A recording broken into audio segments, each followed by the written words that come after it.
এসো শান্তির কথা বলি, এসো শান্তির পথে চলি।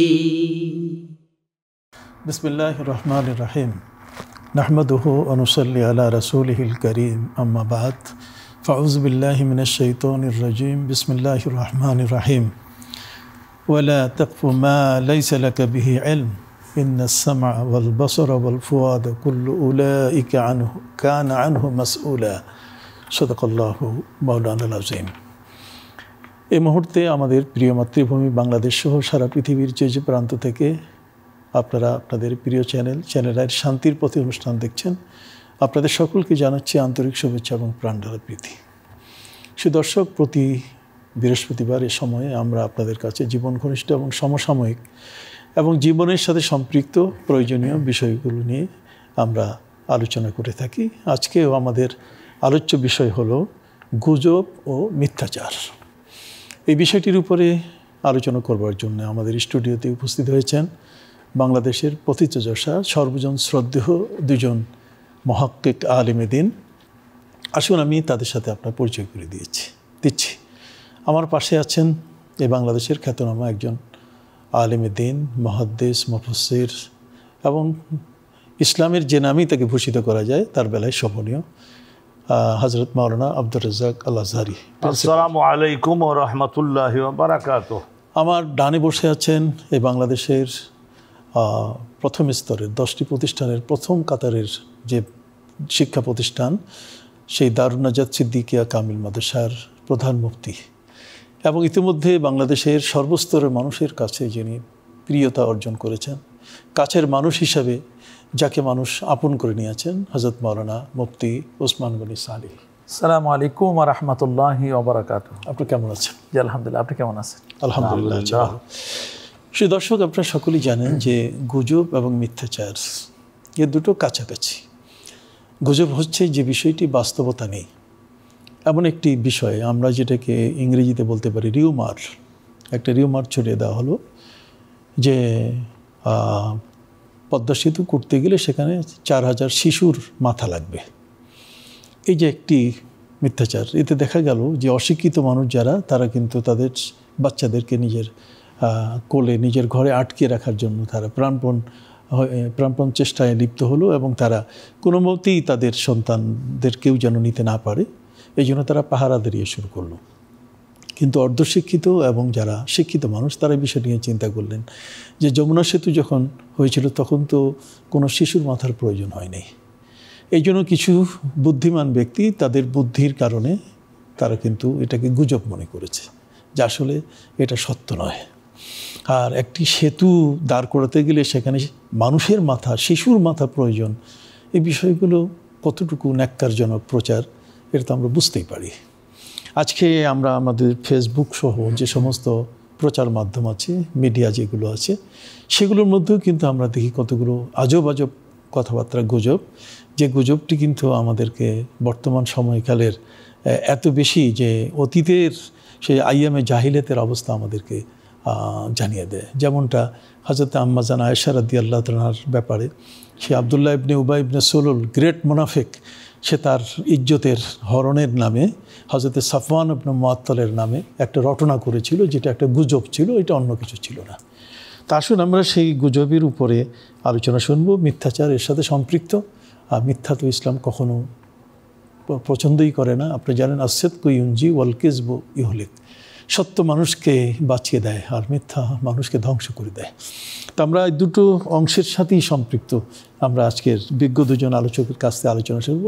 তো সর্বপ্রথম মাওলানা ওসমান গনি সালেহ, আপনার কাছে আমি জানতে চাই যে আপনি যদি গুজব সম্পর্কে একটু বলেন যে গুজব এটা যদি কেউ করে, ইসলামে তার কোনো শাস্তি আছে কিনা, এবং এই গুজবটা এটা কোন ধরনের গুনাহ, অপরাধটার পরিমাণটা কতটুকু? যে ধন্যবাদ আপনাকে। আসলে গুজব এটি ইসলামের যতগুলো গর্হিত কাজ রয়েছে তার মধ্যে একটি অন্যতম, এবং এটি কবিরা গুনার অন্তর্ভুক্ত হবে। কারণ মিথ্যা এবং গুজব এটি দুটোই কিন্তু কাছাকাছি শব্দ।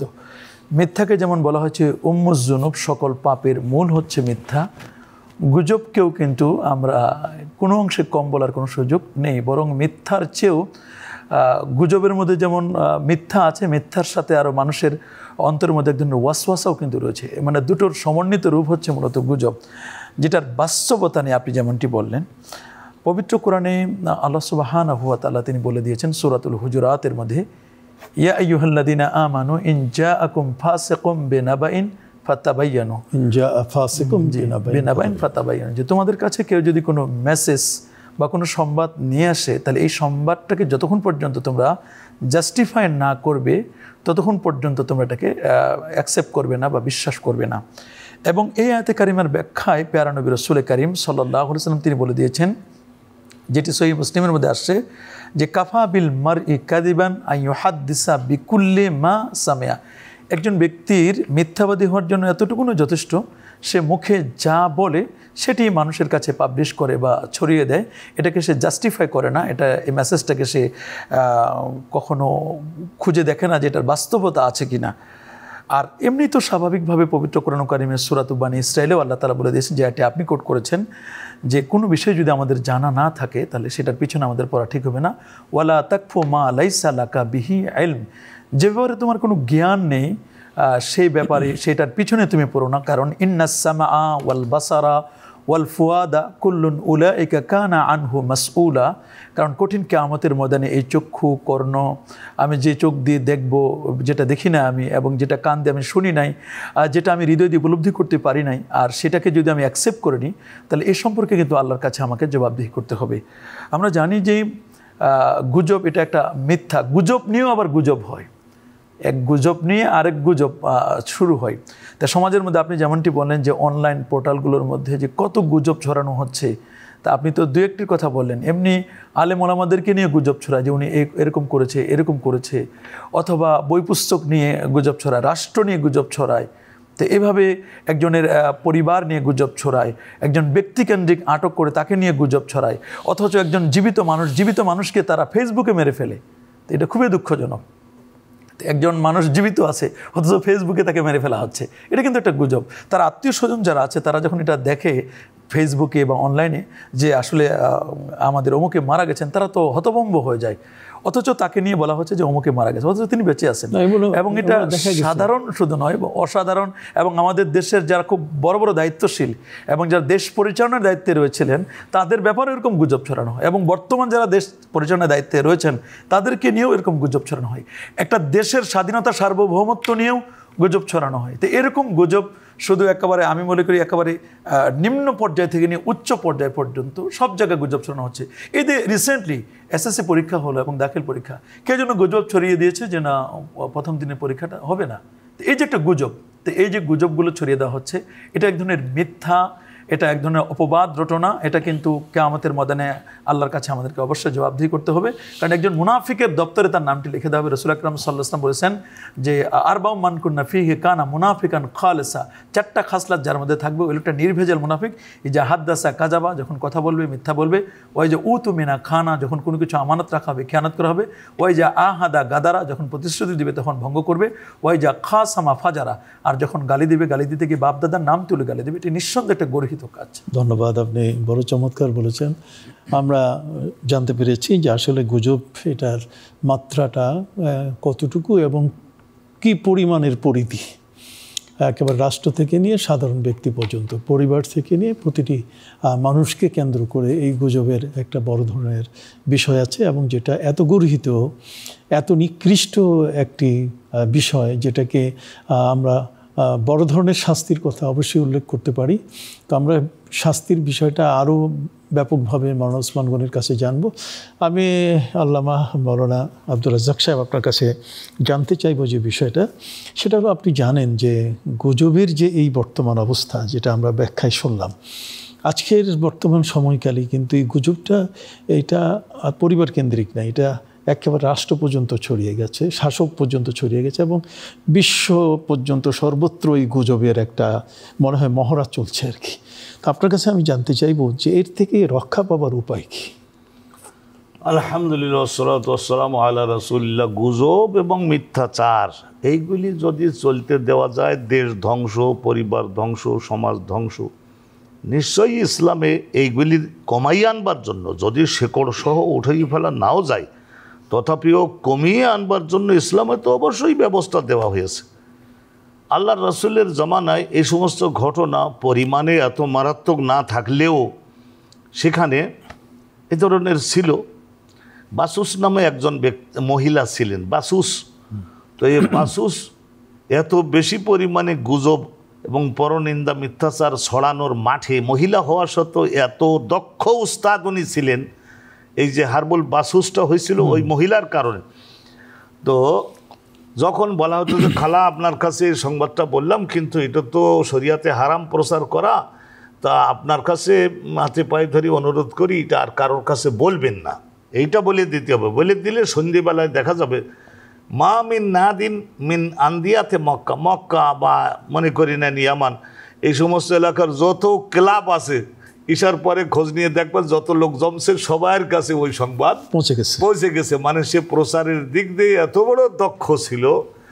তা এইটা আল্লাহর রাসূলের উপরে আল্লাহ যে কোরআন শরীফ নাজিল করলেন, আয়াত নাজিল করলেন, সামানুনা জালদাতান, যদি কেউ এ ধরনের অবাস্তব মিথ্যা এবং আর একজনের মানমর্যাদা ধ্বংস হয় এই ধরনের একটা বিষয় যদি প্রচার করে সমাজে অস্থিরতা তৈরি করে, হে নবী আমার ধরুন তদন্ত করুন, তদন্ত করে যদি প্রমাণিত হয় যে এইটা সঠিক সে বলেছে, তাহলে সামানুনা জালদাতান, সে আসলে ওই লোকগুলো ওই অপরাধ করেনি, অথচ তাদের বিরুদ্ধে মুখরোচক প্রচার করে দিয়েছে।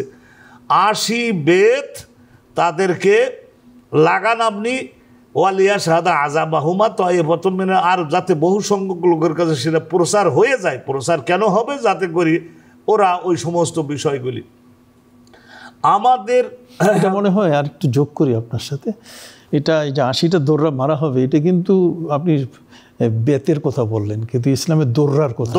আর দোররা হলো যে প্রতি 4 আঙ্গুল পর পর একটা করে গিট থাকবে, একটা করে গিট থাকবে, এবং সেই গিটওয়ালা ওই সাটা দিয়ে যদি পিটানো হয় তাহলে এটা কিন্তু সাধারণ নয়। ও আসাধ্য জরবে জরবুত তাজির, কাজেই সতর্ক করার জন্য যদি এটা হয় তাহলে কিন্তু এটা এই আস্তে চুপ করে মারলে হবে না।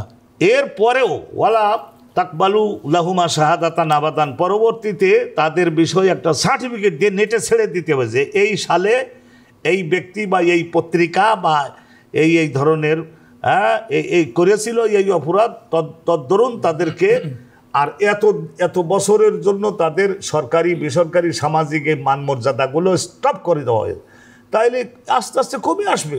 এইটা মানুষদের শৃঙ্খলায় আনবার জন্য।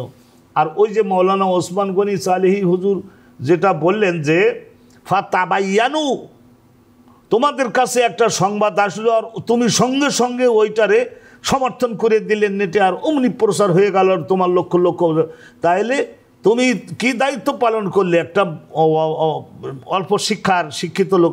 তো ওই জায়গায় আছে ফাতাসাব্বাতু, আর এক রাতে আছে ফাতাসাব্বাতু। ওই ধরনের ওই যে বনু মুস্তালেকের এলাকায় ঘটনা, আপনি তো মুফাসসির ও মুহাদ্দিস, তো সেই হিসেবে ওই এলাকায় জাকাত কালেকশনের জন্য পাঠানো হয়েছিল। আর সে বলতেছে কি আসলে ওই তেরা আসলে হলো ওয়াও তারা তেরা ছিল ওই জাকাত কালেকশন যে করতে যিনি গেছেন উনি, আর ওই এলাকার গোত্রপতির মাঝখানে জাহিলি জমানায় একটু শত্রুতা সম্পর্ক থাকতে পারে। তা ওরা একটু যখন 8-10 জন লোক আসতেছে জাকাত দেবে না কিন্তু বলেনি, রাসূলুল্লাহর কাছে এসে উনি বলে দিলেন হুজুর ইন্নাহুম কাদ আনকারুজ জাকাত, জাকাত দেবে না, জাকাত অস্বীকার করেছে। ওই সময় কিন্তু এই আয়াত নাজিল হলো, আল্লাহ নবী একটু হাম্মা রাসূলুল্লাহ সাল্লাল্লাহু আলাইহি ওয়াসাল্লাম বিল গাজবে আলাইহিম, তাদের বিরুদ্ধে শক্তি প্রয়োগের। কেউ বলেছিল যে হুজুর তাহলে মুনকারে জাকাত এখনই শক্ত তো হতে হবে, তাহলে রাসূলুল্লাহ রেডি হতেছিলেন, ইতিমধ্যেই আয়াত নাজিল হলো ফাতাসাব্বাতু, ধীর স্থিরতার মধ্য দিয়ে আপনাকে যেতে হবে, তদন্তকারী দল পাঠান। পরে তদন্তকারী দল পাঠানো হলে ওরা বলেন কি আমরা তো আসতেছিলাম যে কোন জায়গায় বসে জায়গা এইসব বিষয়ে আলোচনা করতে, উনি আমাদের দেখে ভয় পেয়ে চলে গেছে।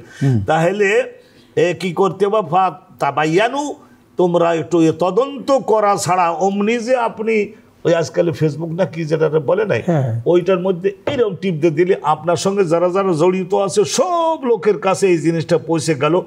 এই বর্তমান বাংলাদেশটা কিন্তু বিশেষ একটা পরিস্থিতির মধ্য দিয়ে আমরা অতিক্রম করছি। আমরা যারা মনে করে নিন সামনে যারা ক্ষমতায় যাব বলে প্রত্যাশা করছি, আর যারা বর্তমানে এই সমস্ত যুবক ও ছাত্রছাত্রী তাদের ত্যাগ কোরবানি, আর যে সমস্ত লোক অতীতে মজলুম হয়েছে তাদের সকলে মজলুম হওয়ার কারণে আল্লাহর রহমত তাদের প্রতি হয়েছে। তো যাই হোক, একটা পরিস্থিতি হয়েছে। তা এখন এই পরিস্থিতিটাতে আমাদের সবাইকেই, বিশেষ করে গুজবের পেছনে গেলে কিন্তু দেশটাকে আরো সাড়ে সর্বনাশ আমরা করে দিলাম। এটা করা যাবে না। প্রত্যেককে আহ্বান জানাবো আপনার মাধ্যমে যে সাবধানতা, সতর্কতা, আমরা এটা অবশ্যই আমরা শুনতেছি এবং গোটা জাতি এটা শুনতেছে আপনার মেসেজটা। আমাদের একজন কলার অপেক্ষা করছে। জি দর্শক, আসসালামু আলাইকুম ওয়া রাহমাতুল্লাহ। নাম বলে প্রশ্ন করুন।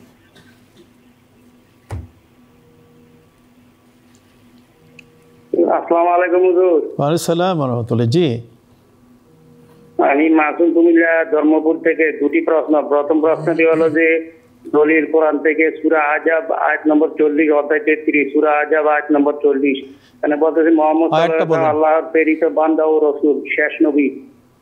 মোহাম্মদ সাল্লাল্লাহু আলাইহি ওয়াসাল্লাম হলেন আল্লাহর প্রেরিত বান্দা ও শেষ রাসূল, শেষ নবী। হ্যাঁ, খাতামুন মানে নবী। কি কোরআন কি বলতেছে? দ্বিতীয় প্রশ্নটি হলো যে এটা কি বললেন, প্রশ্ন কি হলো? ঈসা নবী দ্বিতীয় প্রশ্নটি হলো হুজুর, ঈসা নবী আবার আসবেন, দাজ্জাল আবার আসবেন, ঈসা নবী কি কারণে আবার আসবেন এই পৃথিবীতে, তারা কখন আসবেন? আসসালামু আলাইকুম। আচ্ছা, ঈসা নবী কি আবার আসবেন ইত্যাদি আমরা আপনাকে উত্তর দেবো ইনশাল্লাহ। মৌলানা উসমান গনি সালেহী, আপনি তো গুজব সম্বন্ধে বলেছেন, আমি আপনাকে একটু বলবো। সেটা হচ্ছে আপনি দেখুন, এই যে আমাদের কাটিং এবং পেস্টিং, এটা এখন সকলেই বোঝে যে একটা মানুষের পূর্ণ বক্তব্যের কিছু না বলে একটি অংশ তুলে ধরে একটা গুজব ছড়িয়ে দেওয়া হলো। তো এই যে কাজগুলো, এগুলোতে এর ক্ষতির যে সম্ভাবনাটা, কি পরিমাণ ক্ষতি হয়, সেই ক্ষতিগুলো সম্বন্ধে আপনি আমাদেরকে বলবেন। আর রক্ষার ব্যাপারে তো আমরা আবার তার কাছে যাব। একজন কলার অপেক্ষা করছে। জি, আসসালামু আলাইকুম ওয়া রাহমাতুল্লাহ। প্রশ্ন করব? জি, হ্যালো। হ্যাঁ, প্রশ্ন করব। জি, বলুন।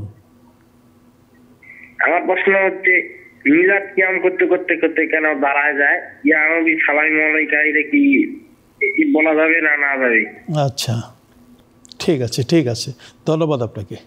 তোমার উসমান, আপনি যেটি বলছেন যে অনেক সময় মানুষের একটা পূর্ণ বক্তব্য থেকে কিছু অংশ কেটে তাকে হেয় প্রতিপন্ন করবার জন্য যেটি পাবলিশ করা হয় বা প্রচার যন্ত্রে প্রচার করা হয়, এটি নিঃসন্দেহে একটি হক্কুল ইবাদ, বান্দার হককে নষ্ট করা হলো। আর হক্কুল ইবাদ নষ্ট যেমন হবে, হক্কুল্লাহ এটা আল্লাহর হক আল্লাহ মাফ করবে, কিন্তু হক্কুল ইবাদ আল্লাহ কখনো মাফ করবে না যতক্ষণ পর্যন্ত বান্দা না মাফ করে। 2 নম্বর হচ্ছে তাকে এক ধরনের বেইজ্জতি করা হলো, একজন আলেমকে বা একজন সাধারণ মানুষকে, শিক্ষিত মানুষকে তাকে কিন্তু অপমান করা হলো, একজন তাকে কষ্ট দেওয়া হলো। হাদিসের মধ্যে আসছে যে ইজায়ে মুসলিম হারাম, কোনো মুসলমানকে কষ্ট দেওয়া এটি হচ্ছে হারাম। 3 নম্বর, তার নামে একটা মিথ্যা অপবাদ চালিয়ে দেওয়া হলো। রাসূল আকরাম সাল্লাল্লাহু আলাইহি ওয়াসাল্লাম সহিহ বুখারী হাদিসে বলেছেন, ইয়াকুমুল কাযিব, তোমরা মিথ্যা থেকে বেঁচে থাকো। ফা ইন্নাল কাযিবা ফুজুর, নিশ্চয় মিথ্যা হচ্ছে একটি পাপ। ওয়া ইন্নাল ফুজুরা ইয়াহাদি ইলান নার, আর পাপ মানুষকে জাহান্নামের দিকে নিয়ে যায়। এই জন্য একজন মানুষ জাহান্নামী হওয়ার জন্য এতটুকুনি যথেষ্ট যে কারো কোনো বিষয়কে পূর্ণ বক্তব্য না দিয়ে তার কিয়দংশ বা কিছু অংশ কেটে তার ইজ্জত হানি করা, এটা রাসূল আকরাম সাল্লাল্লাহু আলাইহি ওয়াসাল্লাম সম্পূর্ণরূপে নিষেধ করেছেন যে তোমরা কারো ব্যাপারে এরকম অপমান করবে না, অপদস্থ করবে না। আল্লাহ তুখজিলুহু, তোমরা তাকে অপদস্থ করবে না। ওয়ালা তুহাক্কিরুহু, তাকে ক্ষুদ্র বানাবে না, জাতির কাছে তোমরা তাকে ছোট করবে না। এটা কিন্তু মুসলিমে আলাল মুসলিমে সিত্তু খিসাল। তো একজন মুসলমান আর একজন মুসলমানের কিন্তু 6টি দিক আছে। তার মধ্যে ওয়ায়ানসাহু লাহু ইজা গাবা আও শাহিদা, সে উপস্থিত থাকুক অথবা অনুপস্থিত থাকুক, তার সর্ব অবস্থায় তার জন্য কল্যাণ কামনা করতে হবে, তাকে কখনো ছোট করে দেখবে না। এছাড়াও আমরা বলতে পারি যে এই যে আমাদের সমাজের মধ্যে যারা এরকম মিথ্যা অপবাদ রটায়, তারা কিন্তু জাতির শত্রু, মানবতার শত্রু। কারণ রাসূল আকরাম সাল্লাল্লাহু আলাইহি ওয়াসাল্লামের ব্যাপারেও কিন্তু এরকম মিথ্যা অপবাদ রটানো হয়েছিল। যখন হাজী সাহেবরা হজে যেতেন তখন তাদেরকে বলা হতো যে মক্কা একজন পাগল এসেছে, তোমরা পাগলের কাছে যেও না। আর মানুষের স্বভাব হচ্ছে, মানুষ সাধারণত যেখানে নিষেধ করা হয়, আল হারিসু মিম্মা মুনিয়া, যেখানে নিষেধ করা হয় সেদিকে মানুষ কিন্তু বেশি যায়। তো মানুষ কিন্তু রাসূল আকরাম সাল্লাল্লাহু আলাইহি ওয়াসাল্লামকে দেখতে গেল যে কেমন পাগল এসেছে, আমরা একটু দেখতে যাই। দেখছেন যে রাসূল আকরাম সাল্লাল্লাহু আলাইহি ওয়াসাল্লামের এত চমকপ্রদ বাণীগুলো শুনছেন, তিলাওয়াত শুনছেন, এটা শুনে মানুষ কিন্তু তার দিকে একেবারে তার কাছে কালেমা পড়ে মুসলমান হয়ে গেল। আসলে একজন মানুষের ইজ্জত, সম্মান, এটা একজন মুমিনের ইজ্জত, যেটা সুনান ইবনে মাজার মধ্যে হাদিস আসছে যে আল্লাহর ঘর খানায় কাবার চেয়েও দামি। হযরত আব্দুল্লাহ ইবনে ওমর রাদিয়াল্লাহু তাআলা বলেন, কাবা আমি জানি যে তোমার অনেক ইজ্জত রয়েছে, অনেক সম্মান রয়েছে, কিন্তু নিঃসন্দেহে তোমার সম্মানটা একজন মুমিনের সম্মানের চেয়ে কোনো অংশে বেশি নয়, বরং তোমার সম্মান মুমিনের সম্মানের চেয়ে অনেক কম। তো একজন মুমিনের যে ইজ্জত রয়েছে, সম্মান রয়েছে, এই ইজ্জত সম্মানকে যারা লিল্লাহিল ইজ্জাতু ওয়ালিল মুমিনিন, আল্লাহর জন্য যেমন সম্মান, রাসূলের জন্য যেমন সম্মান, ঠিক তেমনি একজন মুমিনেরও কিন্তু ইজ্জত রয়েছে। তো ইজ্জতকে যারা হানি করলো, অপদস্থ করলো একজন মুমিনকে, এটা নিঃসন্দেহে একটা বড় ধরনের কবিরা গুনাহ। এই জন্য জাহান্নামে যাওয়ার জন্য এতটুকুনি তার জন্য যথেষ্ট হবে। ধন্যবাদ আপনাকে।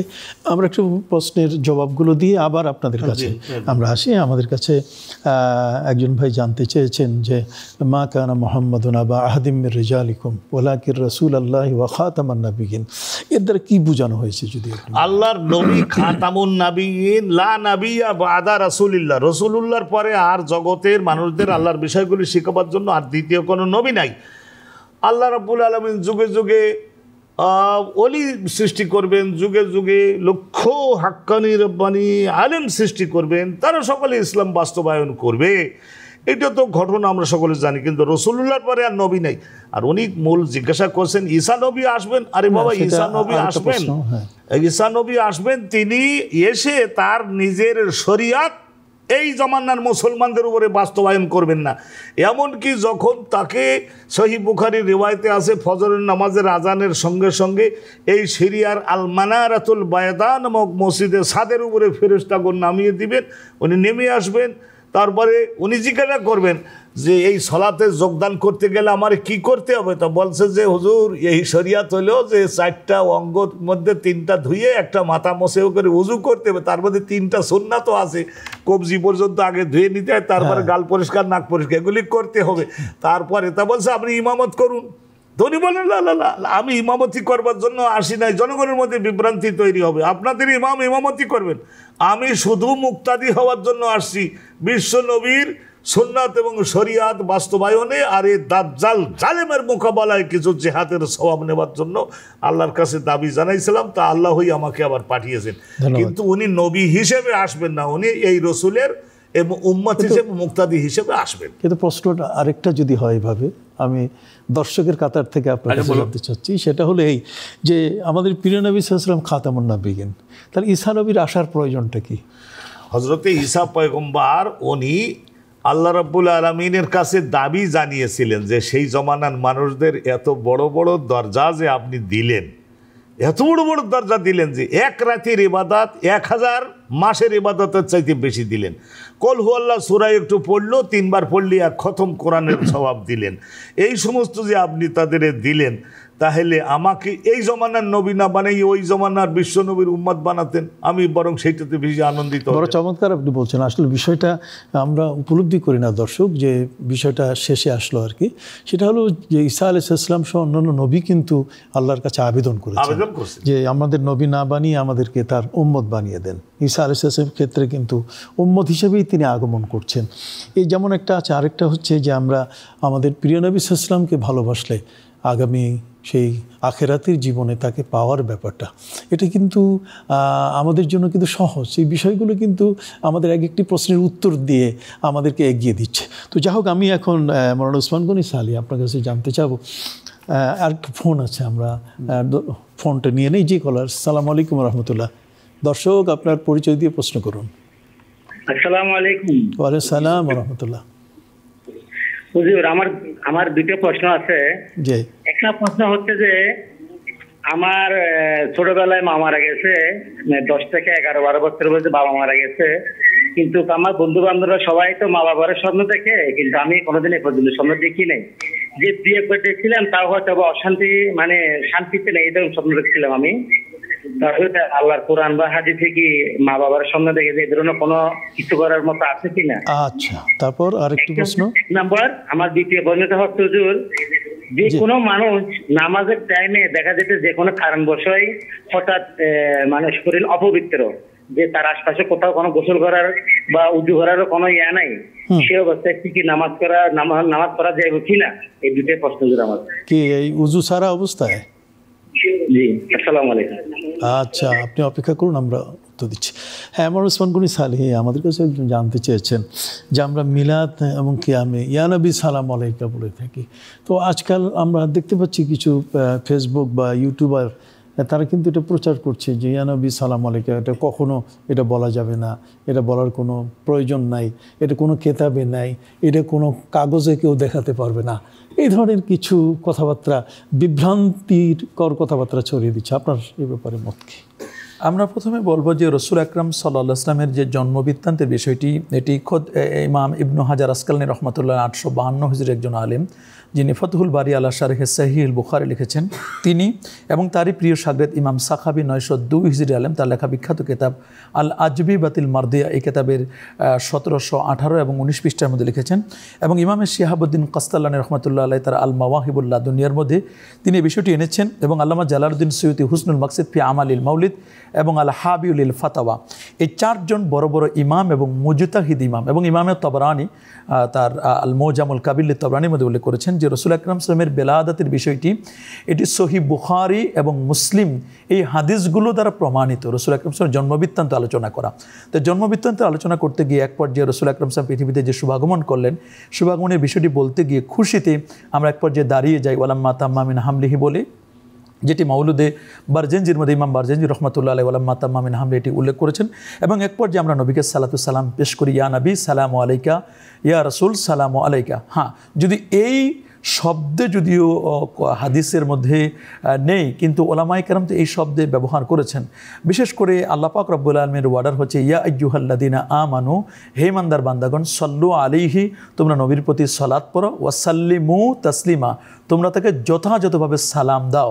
হ্যাঁ, এখানে সালাম দেওয়ার যে পদ্ধতি, কিভাবে আমরা সালাম দিব, কোনো জায়গায় আল্লামা কাজী নাসিরুদ্দিন বাজাবি তিনি বলছেন যে তোমরা রসুল আকরাম সাল্লাল্লাহু আলাইহি রোজার কাছে গেলে এভাবে বলবে যে আসসালাতু ওয়াসসালামু আলাইকা ইয়া রাসূলুল্লাহ, আসসালাতু ওয়াসসালামু আলাইকা ইয়া হাবিব আল্লাহ, এটা আমরা বলতে পারি, বা ইয়া রাহমাতাল্লিল আলামিন। কিন্তু ইয়া নবী সালামু আলাইকা আমরা যদি দেখি যুগ যুগ ধরে এবং ওলামাদের বংশ পরম্পরায় তারা কিন্তু ইয়া নবী সালামুন আলাইকা, ইয়া রাসূল সালামুন আলাইকা তারা বলে গেছেন। বিশেষ করে হাজি আমদাদুল্লাহ মুহাজির মুক্কি তিনি তার কুল্লিয়াতে এমদাদিয়ার মধ্যে তিনি কিন্তু বলে দিয়েছেন ইয়া নবী সালামু আলাইকা, বা ইয়া নবী তিনি বারবার, একবার নয় দুইবার নয়, প্রায় 14 বার তিনি বলেছেন।